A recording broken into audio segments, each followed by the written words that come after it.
Hola a todos. Hoy vamos a meternos de lleno en un tema que, de una forma u otra, nos toca a todos: la experiencia humana dentro del sistema de salud. Pensemos en esto. Con toda la tecnología médica increíble que tenemos hoy, ¿cómo se siente realmente la persona que está del otro lado, el paciente? ¿Será que hemos perdido algo importante en el camino? Uf, esta cita de verdad que le da justo en el clavo.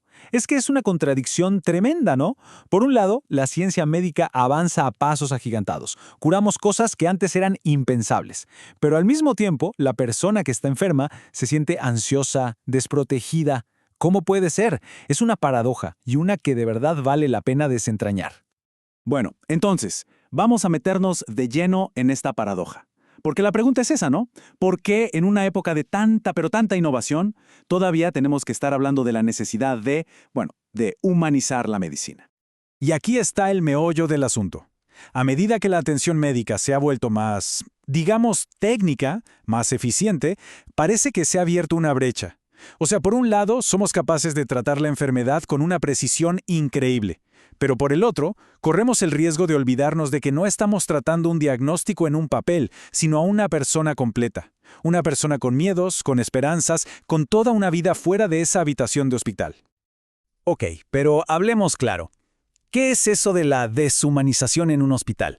Porque suena como una palabra muy grande, muy abstracta, pero para muchísimos pacientes es algo súper real, algo que se siente. Así que vamos a ver cómo se ve, cómo se siente en la práctica.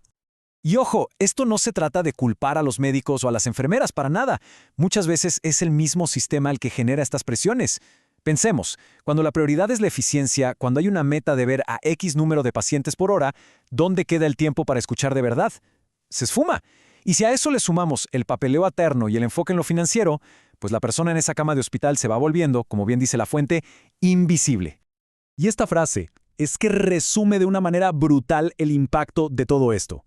Porque cuando la salud se empieza a ver como un negocio, el paciente corre el riesgo de dejar de ser una persona para convertirse en una cifra, en una línea en un estado de resultados. Y eso, digámoslo claro, es una violación fundamental de la dignidad humana. A ver, tratemos de ponernos en los zapatos del paciente por un momento. ¿Qué es lo que se siente? Pues se siente como que te niegan la atención o te la retrasan sin explicación cuando más la necesitas. Se siente como una falta de empatía, de solidaridad ante el sufrimiento, como si tu dolor fuera solo un dato más para la historia clínica.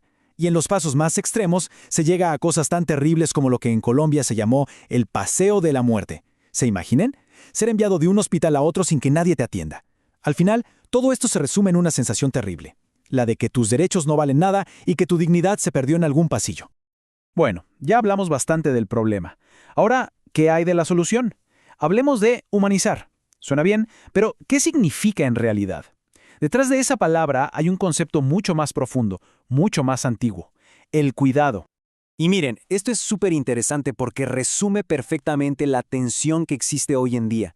Es como si hubiera dos culturas chocando. Por un lado, está la cultura de la eficiencia, del enfoque en la tecnología, en la gestión. Y por otro, la cultura del respeto, que pone a la persona y su dignidad por encima de todo. La humanización, en el fondo, es la lucha para que esta segunda cultura, la del respeto, sea la que gane.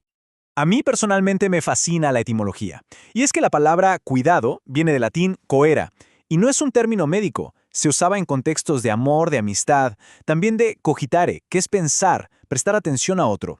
Esto nos recuerda algo clave. Cuidar no es solo un acto técnico, es un acto de conexión, es algo afectivo, relacional. Y aquí tenemos la que para mí es la definición más potente y clara de todas. Humanizar una realidad es simplemente hacerla digna de la persona humana. O sea, no estamos hablando de poner flores en la habitación o de un lujo extra, no. Estamos hablando de algo mucho más profundo, de alinear todo el sistema de salud con el valor y la dignidad que tiene cada ser humano. Y esto, claro, nos lleva a un punto que es importantísimo. La humanización no es algo deseable, no es un plus, es un deber, es una responsabilidad ética en el nivel más básico y fundamental de la profesión. Exacto. Es que al final del día, todas las decisiones que se toman en el mundo de la salud, desde la oficina del gerente hasta al lado de la cama del paciente, están guiadas por valores. La gran pregunta es, ¿cuáles son esos valores que estamos poniendo primero? La humanización lo que exige es que el valor número uno, el que no se negocia, sea siempre la dignidad de la persona. Y estos son, digamos, los mandamientos. Y fíjense, no se trata solo de no hacer daño físicamente, el famoso primum non nocere. Va mucho más allá. Se trata de ofrecer una ayuda que vea a la persona de forma integral. En lo biológico, sí, pero también en lo psicológico, lo social, incluso lo espiritual. El objetivo es tratar al ser humano completo, no solo al cuerpo enfermo. Ok, perfecto. Ya definimos el problema. Ya vimos la filosofía detrás de la solución. Pero la pregunta del millón es, ¿cómo llevamos todo esto a la práctica? ¿Cómo se hace? Bueno, pues vamos a ver ahora los pasos para construir un sistema de salud que sea de verdad humanizado. Y para que entendamos la dimensión del reto, miren este dato de un estudio que se hizo en Colombia. Es tremendo. De 8,000 instituciones de salud que se evaluaron, solo 37 tenían acreditación de alta calidad. Es un número que de verdad te deja pensando, ¿no? Nos muestra la escala del problema que había en ese momento. ¿Pero qué pasó en respuesta a esto? Pues aquí vemos la reacción. El sistema de salud colombiano, al ver este panorama, tomó una decisión clave, súper importante. Convirtió la humanización en un eje oficial para la acreditación. O sea, a partir de entonces, si un hospital quería ser considerado de alta calidad, tenía que demostrar, con hechos, su compromiso con un trato más humano. Entonces, ¿cómo se construye este sistema?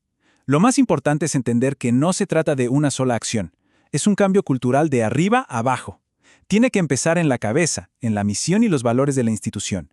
De ahí baja la formación de los profesionales, y al final se tiene que ver en cosas súper concretas, desde cómo está diseñada una sala de espera hasta los protocolos para dar malas noticias.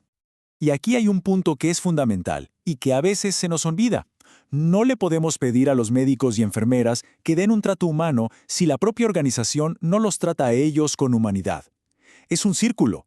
La humanización tiene que ir en todas las direcciones, hacia el paciente, claro, pero también entre los propios compañeros y desde la gerencia hacia todo el personal. Al final, todo se reduce a esto, a una decisión que como sociedad tenemos que tomar. Esta frase lo plantea sin rodeos. ¿Seguimos por el camino de mercantilizar la enfermedad? ¿O damos un giro y nos dedicamos a cuidar de verdad a los seres humanos, respetando siempre su autonomía y su dignidad? Y es que, al final, esto nos involucra a todos. Seamos pacientes, familiares o profesionales de la salud, todos somos parte de este sistema. Así que la pregunta final no es solo para los grandes hospitales o los ministerios, es para todos nosotros. ¿Cuál es nuestro papel para hacer que la salud sea más humana? ¿Qué podemos hacer para que esa conexión entre personas que se cuidan nunca se pierda? Una reflexión para llevarnos. Muchas gracias por habernos acompañado